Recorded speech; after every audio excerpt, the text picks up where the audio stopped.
Well, in the last podcast, I spoke a little bit about my planning for the ride around Australia on a motorbike. And so I pretty much covered that. And as I've said, I was basically doing this on my own. So that was one of the restrictions. The other thing was I didn't have a credit card. So a lot of the time I was kind of working out where I was going to be next and making a phone call just to make a reservation, or occasionally I just rock up somewhere and see what was what. However, as I said last time, I left on the 30th of January 1997. That was the departure, and I was heading in a clockwise direction. So I decided to take the New England Highway, which is inland. So I had a choice from Brisbane to Sydney to either stay on the coast or go inland. And I thought the inland route would be quite good. And it was, it was great. I had my English summer leathers, and I left Brisbane early in the morning and off I went. I was still getting used to the bike because I hadn't ridden it very much before going, which probably would have, ideally I would have been really much more familiar with the bike before I left, but off I went. And I did about 450 Ks on the first day, which was quite a day. So yeah, I remember riding down, I was outside of Brisbane, I was on the road, I'd gone onto the New England Highway. Bear in mind this pre-GPS, and I had a little note of where I had to go, and every now and again I'd have to stop and just pull it out of my pocket, so I'd have to memorize my route. But I do remember stopping at a cafe and just chatting to somebody, and it looked, it was sort of clouding up a lot down south, and somebody was saying, yeah, there's rain coming. Well, I got absolutely drenched, and yeah, I have to say that was one of the most miserable days. And then to make matters worse, the road was very potholed, so I had to be careful where I was driving because I didn't want to hit a pothole and come off the bike.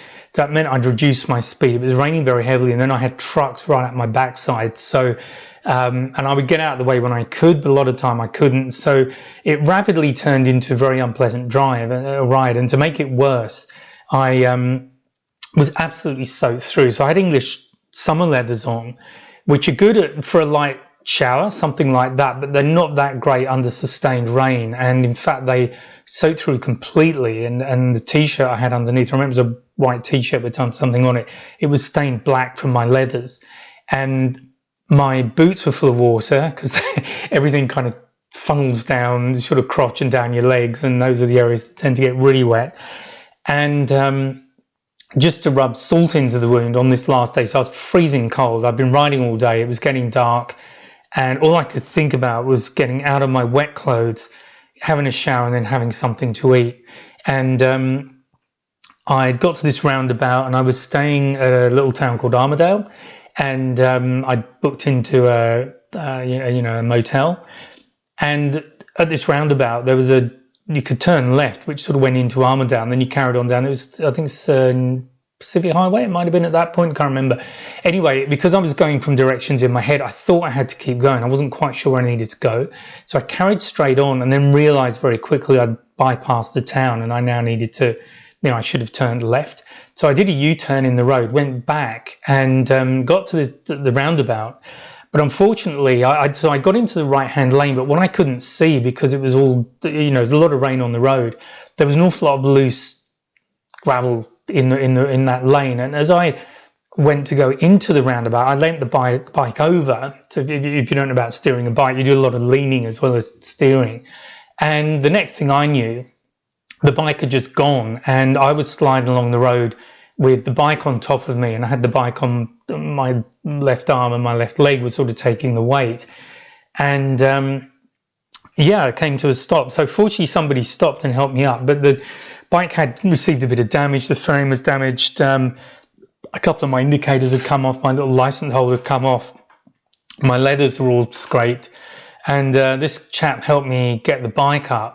But it was, absolutely miserable. I did then quite easily, as it turned out, find a motel, but it was, pretty miserable to finish day one after all this, looking forward to doing it with a damaged bike. I was all bruised and cut where I'd come off. And anyway, I do remember, I had a shower, and then of course the little motel didn't have a restaurant. So the guy gave me directions to a restaurant that was a few blocks away. So I walked down there, and not in a jacket or anything, because my leather jacket was soaking wet. Got down there, had something to eat, and then of course it rained again, so I had to walk back. Couldn't remember my way back, so I got soaked for the second time that day, and spent an awful long time in that hotel room. with the hairdryer, trying to dry everything out, and the hairdryer just kept cutting out because I'd shoved it down the sleeves of my riding jacket and all these kind of things. So it was really, in terms of inauspicious starts, it didn't get much worse than that. And because I wasn't that confident on the bike, to be perfectly honest, I was just dreading the morning. So I had a horrible night, got up early, they brought me some breakfast, and I remember the news being on, and they were talking about what was going to be on that evening, and I was supposed to be riding into Sydney, where I was staying with a friend, and I was just thinking, well, what are my options here? Because my bike's all damaged. I'm really shaken by this experience the previous night. It was going to be repeated the same day in terms of rain. I thought, well, what can I do? I can't stay here. I'm sure it's a lovely place to live, but it wasn't quite what my plans were.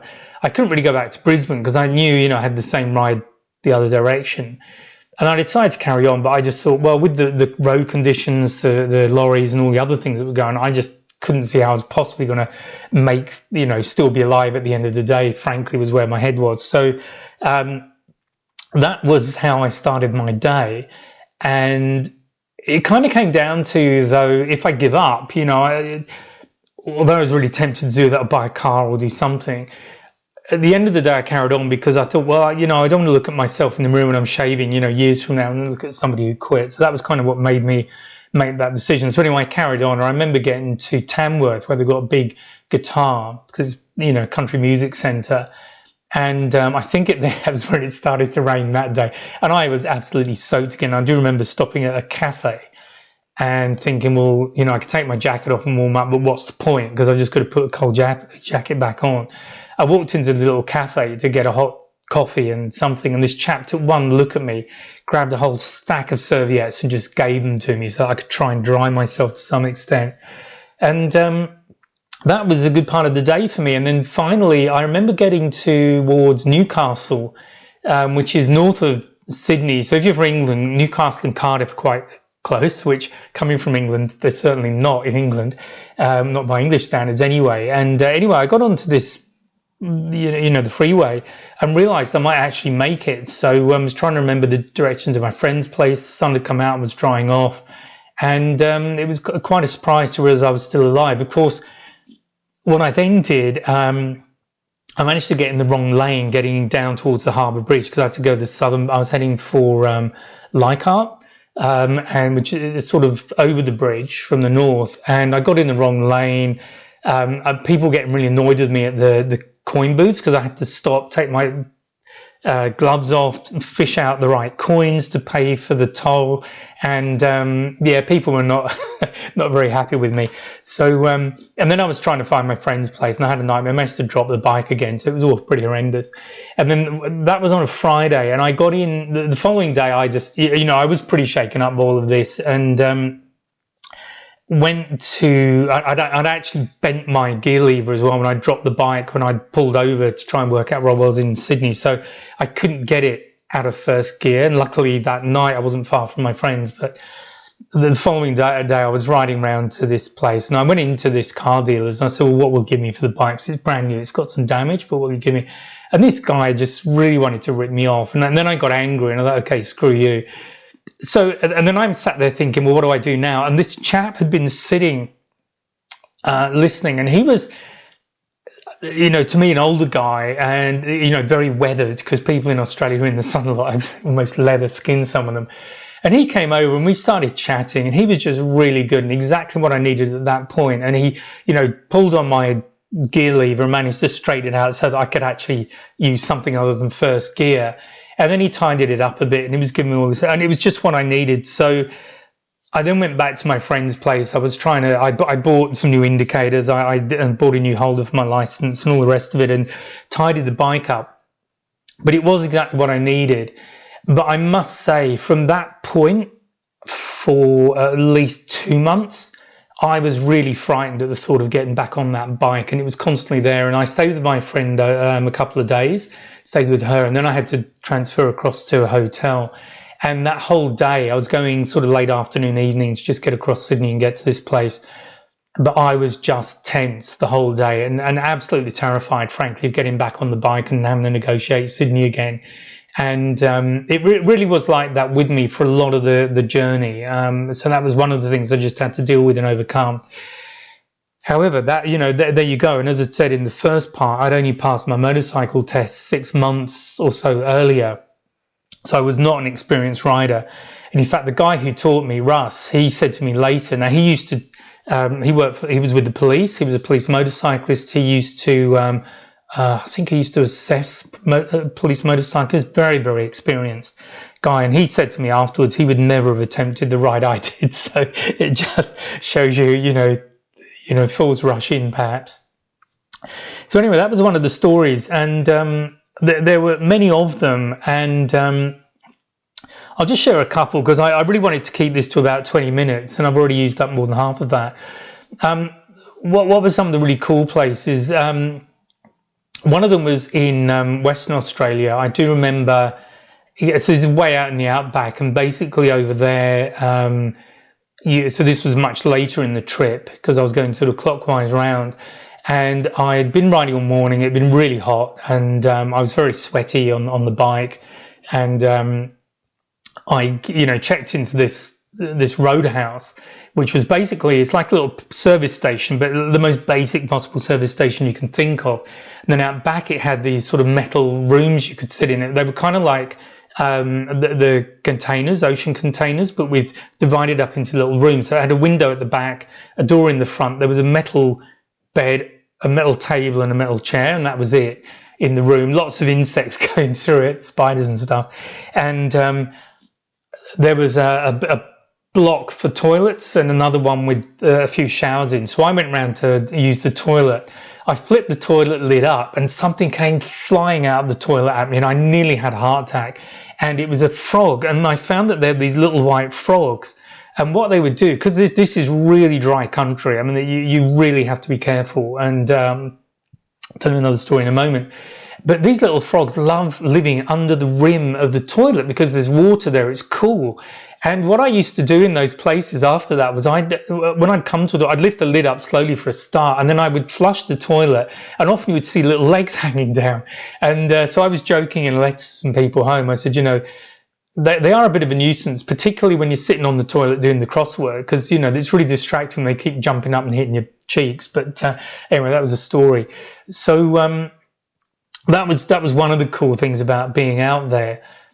I've forgotten what else. I was going to share another story, which I've now completely forgotten, of course.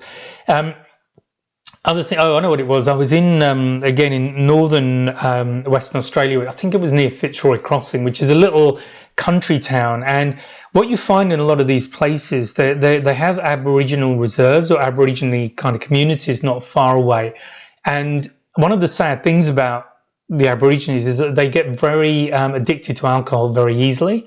And I've seen Aborigines being sort of dragged away from the front of, you know, from outside a bar in the street at sort of first thing in the morning. And in fact, even when I was living in Cairns, later that year, I lived there and I'd go out early to go to work. Where I was working, I'd see them. Cairns was a bit rougher, I think, back then than it is now. But yeah, the Aborigines would be close. And I was never quite sure, but they were always really friendly and lovely people to me, so I never had a problem. And I must say, though, that in that particular place, I was nervous about my motorbike getting stolen because I had to leave it outside. And I did have a disc lock on it, which is just a padlock you put on the front disc. But I was really tempted to try and wheel it into the room if I could have got it in, but I couldn't. So that was that, but it was all good. But I was chatting to these guys and it was lovely, you know, and I had a lovely evening with them. The staff at the hotel, we were just having a meal. And then I went back to my room and there were just loads of little insects and lizards and stuff in the room. And I dragged the steel bed away from the wall because I wanted to minimize the number of living creatures inside my bed and ideally keep it to one. Anyway, I was lying there in bed in the dark and something bit my face and I immediately slapped it, put the light on, and of course all I could see now were little legs, which it looked like it'd been a spider. And then, of course, Australia's full of poisonous things, so I'm thinking, oh, what do I do? Because if I run round to these guys and say, oh, I've been bitten, and it's nothing, you know, I'm the POM, they're going to take the fun out, you know, make fun of me and all of this. So I thought, okay, I'm going to lie here, but if I start feeling stiff, then I go. So that was my criteria when I got bit by something. If I was feeling stiff after a little while, I would call for help. Anyway, all was good. I didn't die, and I was fine in the morning, and it was all good. So there were quite a lot of places like that. When you start getting into the more remote country areas, they're absolutely worth a look. I mean, bearing in mind, this is almost 25 years ago now. I mean, it's a long time past. I'm sure a lot of them have changed. I know a lot of the mining towns I was in further north have changed significantly. And Kununurra and Dampier, I remember from doing my going out and doing well research back in 93, and then I revisited in 97 on the bike, and they were still pretty much, they had been, except they weren't closed towns. I think it was Kununurra was a closed town when I first went to that area, but then because it was just for the mining people. But when I stayed there on the motorbike, they'd opened it up, but it was sort of dorm. They were rooms, but the air conditioning was set for the block, and it was really cold. And I didn't like that because the room was quite cold, but when I walked outside, it was like 35 plus. It was really hot. So yeah, that was that one. I think what I'll do is tell one more story and then maybe do a third part, because as you can imagine, there are quite a lot of stories going around Australia. So what else? I mean, at that time, so I, as I say, I sort of went down from Brisbane to Sydney to Melbourne, and then round to Adelaide. I like Adelaide. I mean, I've been back a number of times since then, but it was sort of nice staying there. And I then went to, as I say, going across Nullarbor. That was interesting because it's this huge. You've actually got a really long straight stretch of road, which I think is around 75 miles, if I'm right. I might have got that wrong though. And it's just straight. You know, I think there might be a roadhouse on it. I can't remember now, but I was sort of staying in roadhouses where I could. And the other thing I would do, certainly when I was out in those kind of areas, I would always fill up with petrol. It didn't matter how full the tank was, I would always fill up. So yeah, I'll share one story on that. Actually, this was later in the trip when I was going from Northern Territory into Queensland. So in the Northern Territory, and again, I don't know what the story is now, but it used to be no speed limit. So I would just sit at 130. But the problem with my fuel gauge on the motorbike was that it didn't register the top half of the tank. So the fuel gauge effectively was only a fuel gauge on the bottom half of the tank. So I couldn't see how much fuel I was using until I was at the halfway point and below.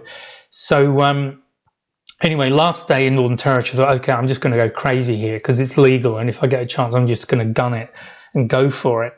And there was a really strong headwind, and I'd previously calculated I had plenty of fuel. And at the last roadhouse, I even took a picture. I think it was 230 k's fuel stock. There was a warning sign anyway. And I'd filled up, but I absolutely went for it on the motorbike. And way before the point where I was expecting the gauge to show, I suddenly realized that my gauge was showing a drop in fuel. And I was just using the fuel way more than I'd expected. So yeah, those last few Ks, particularly when I was down to zero on my fuel gauge, I was easing that bike. I was gently going up hills, coasting down, easing up, coasting down. Finally got to Camberwell, which is just inside the Queensland border. And the first stop on my left was a garage, which actually was the roadhouse where I was staying, funnily enough, but because it was just on the edge of town, but it was a little motel type thing.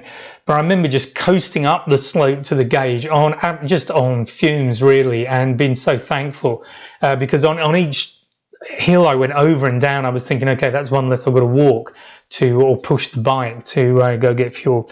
So look, I'm going to end part 2 there, and I'll come back on part 3 and just share a few more stories. Hope you found it interesting. I hope you've enjoyed it, and I'll speak to you in part 3. So bye for now. Oh, and one thing just before you go, please take a look at the 2026 wildlife calendar. That's available now. It's on the website. There's a link below the description of this podcast episode. So please take a look, and I'll speak to you next time. Bye now.